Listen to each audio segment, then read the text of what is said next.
Let's move on to listen to the exchange between Fox's Peter Doocy and Karine Jean-Pierre about whether the Trump indictment could empower other local DAs to go after Biden as well. Roll tape.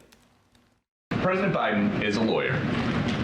Is he and the President of the United States and the Commander-in-Chief, but go ahead. He is, but as a lawyer, is he concerned at all that a local DA indicting a former president could, down the line, open up the possibility, set the precedent, that local DAs that don't like former President Biden could indict him? I'm not going to comment from here.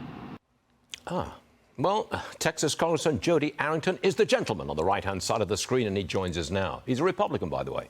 Could local DAs now go after Biden and Hunter? Have we opened a Pandora's box here?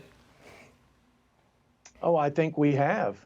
This is an all-new low in American politics, in my opinion. This reeks of political bias. While I can't comment, Stuart, on the merit of the case, I can tell you there's overwhelming evidence from the time President Trump took office to this indictment that he is the target of political persecution, and his crime is to oppose the left vehemently and relentlessly.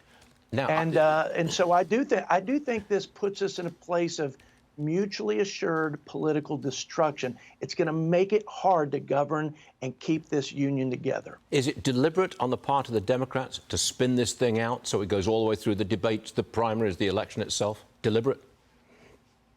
Absolutely, it's deliberate. You can't look at the track record of this DA and the way he has defined and applied justice and think that he is doing this in an even-handed way. There's just no way. You don't have to know the merits of the case to see that this is an intentional persecution with the goal of political annihilation of this individual, Donald Trump. You don't have to like him.